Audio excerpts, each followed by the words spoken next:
You're so worried about him mourning this dead mistress. Like, girl, your marriage is dead.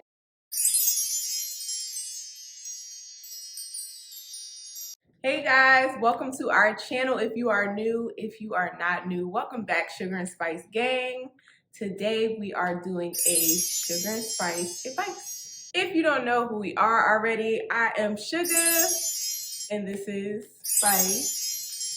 Make sure you follow us on all our socials at Sugar and Spice 88 on Instagram, TikTok, Facebook, and Twitter.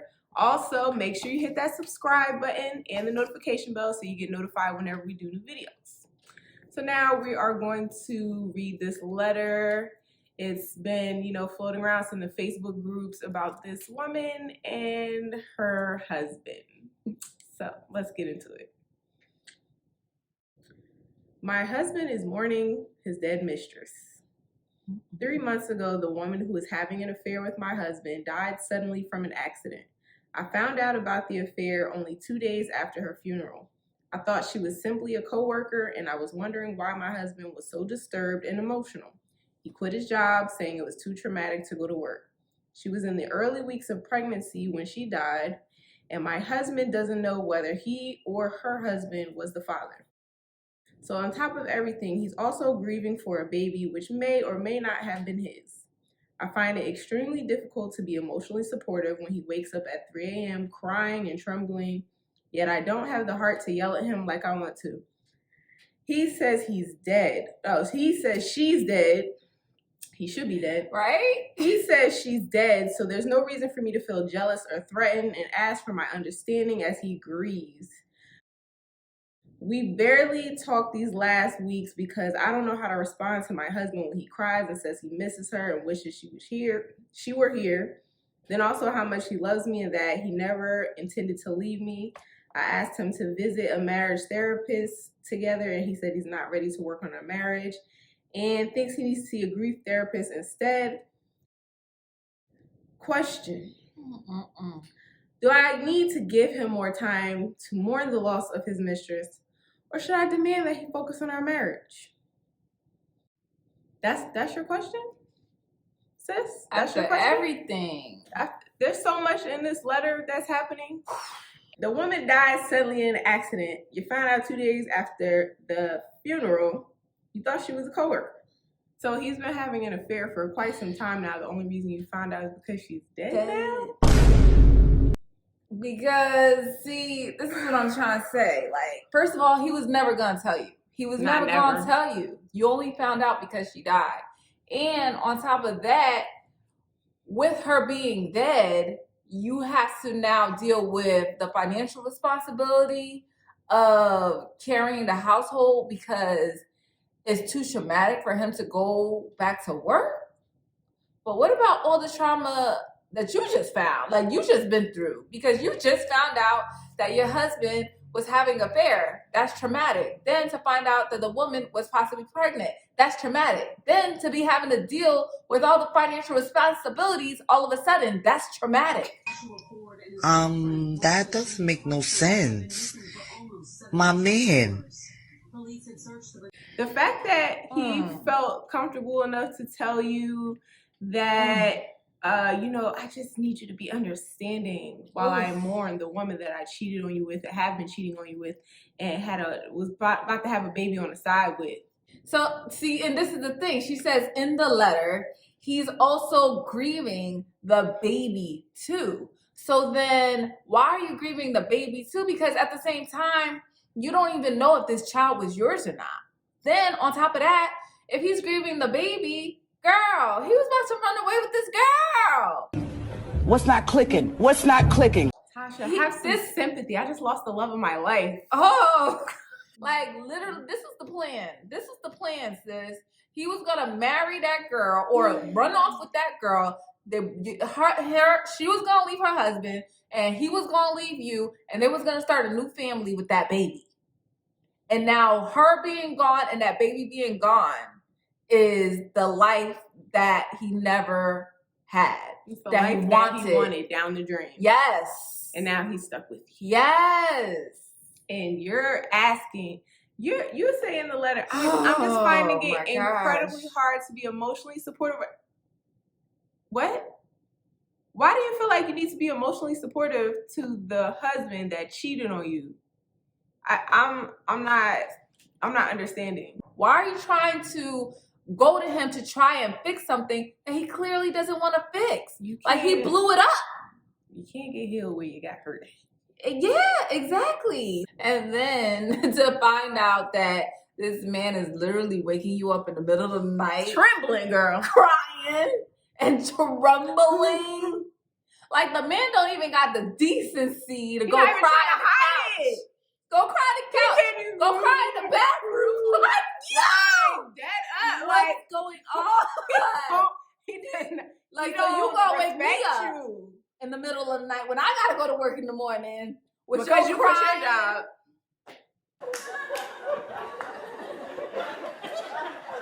I'm so damn confused. Girl, if you don't, the man was a cheater. He don't have a job. Oh my God. What's he good for? What? If you don't get rid of him, you move on with your life. Get you a good therapist. Yes. And move on with your life. What are we even talking about? Why is that even a question? That's crazy. You're so worried about him mourning this dead mistress. Like, girl, your marriage is dead. You need to start mourning this marriage. The sooner you get it through your head that the marriage is dead, the sooner you will be able to start making the right moves to move forward, because you're in denial. It doesn't make any sense. I don't understand how you go through all of this and you're like, so how can I help? What about his needs? You're talking about, oh, I want to be emotionally supportive, but I don't have the heart, because I don't have the heart to yell at him like I want to. You know what you don't have? You don't have the self-love. You don't have the self-respect. You don't have the self-awareness to love yourself and to see what's going on like you're supposed to. It's not about heart, because that's not what's lacking here.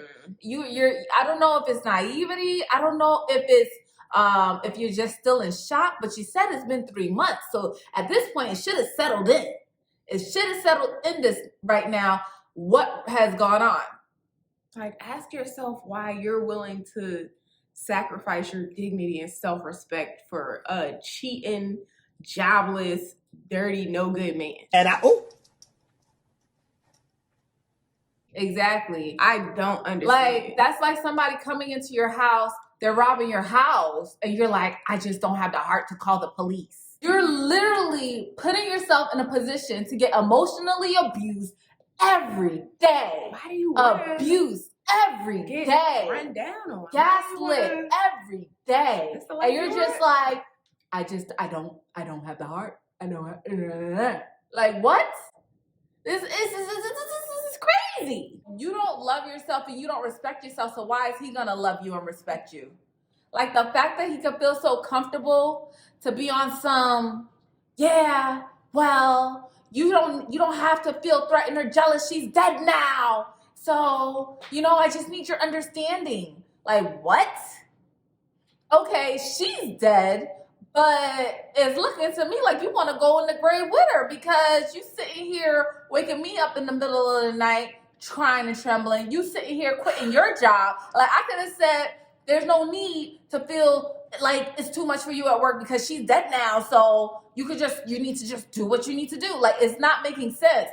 Even though she's dead, a lot of the things that you're doing is still affecting this marriage to this day. You're still affected. You're supposed to be my other half. So how is her being dead not supposed to make me feel no kind of way? It's supposed to be like, oh, great. Like, everything's fine. Doesn't matter if you cheated on me and got this other woman pregnant because she's dead now. You done lost your damn mind. When you get your damn mind, you call me. The part that's the worst part that I don't even think that she realizes is the fact that she's dead is worse. It's worse because now she's forever frozen in time. She's forever frozen in time in her husband's mind. Amazing. Yes. He has pedestalized her as this fun person, who was supposed to have his child, who connected on a different level, and they had all these plans that they were never able to continue and fulfill, and the one who got away, who was probably his soulmate, and like she's always gonna be that person. He never got a chance to see what she was gonna do when that baby was born.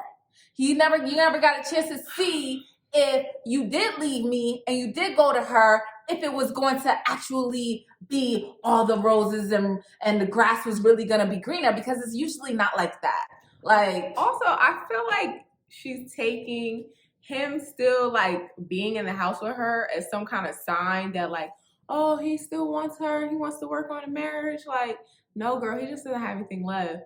And one thing about these men, they ain't gonna leave a dummy. Come on now. They're not gonna leave a dummy. So I can do anything I want. I can have a whole mistress out here, get her pregnant, be crying. You gonna be crying on your shoulder about it. I can be out here in these streets and you're never gonna leave me? Why would I leave you? Yeah. For what? I can literally put you on the shelf for however long I need to and come right back to you. Why would I leave you? You're making my life, this is easy. It's so easy. Why would I leave? He says that he misses her and wishes that she was still here, but then also he never intended on leaving you.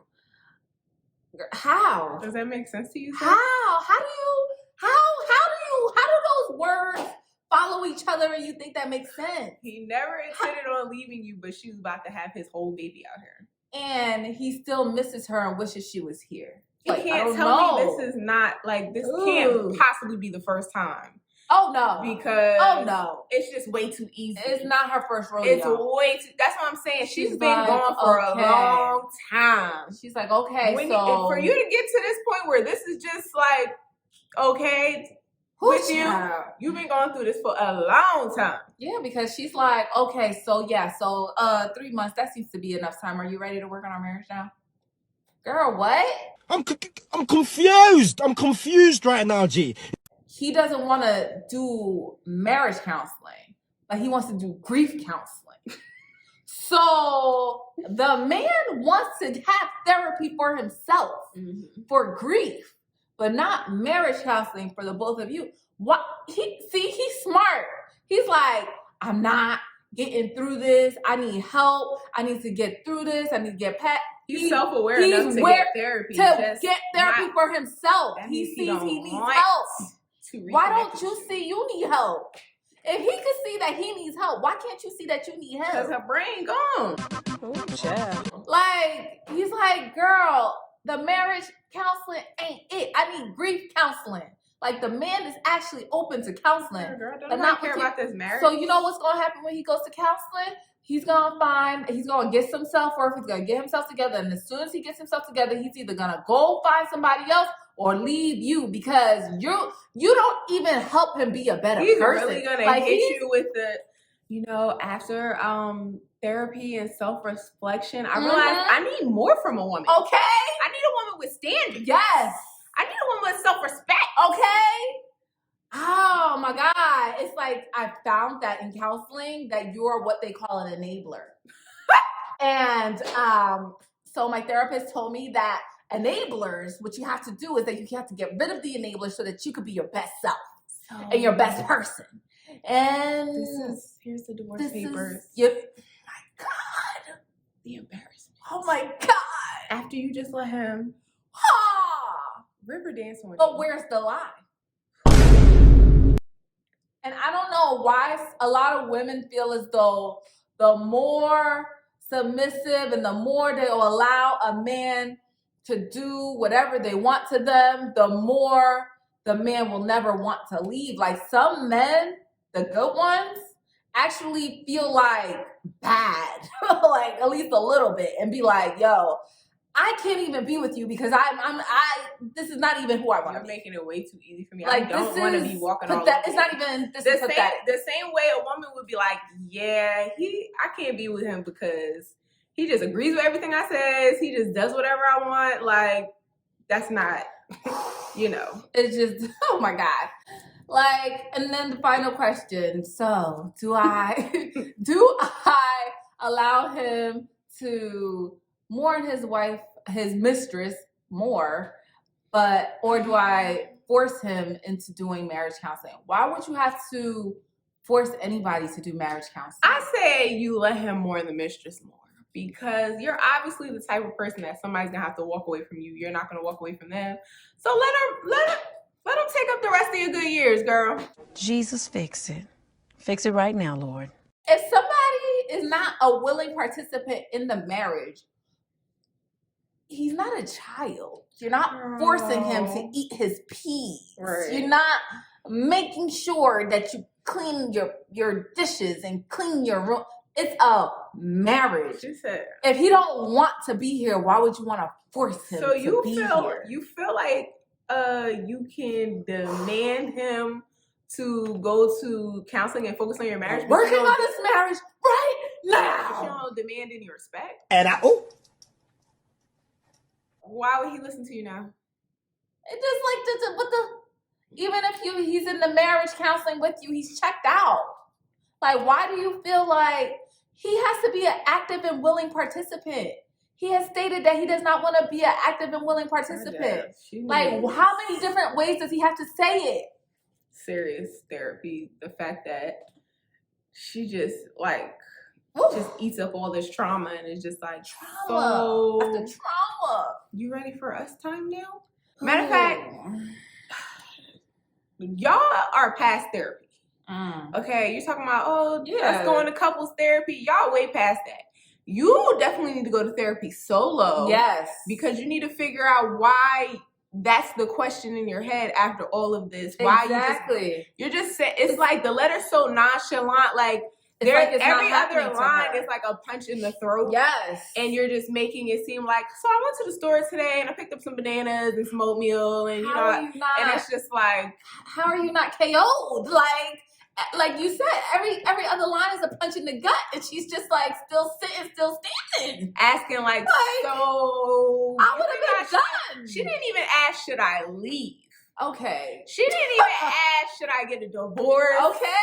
You said, should I give him more time to mourn her? Oh. Or should I demand that he focus on our marriage? So you're really trying to stay in this. Like real life committed to staying in this. Yeah, because after he basically, a man does not have to tell you all the time that he does not want you. Like you should be able to tell through his actions.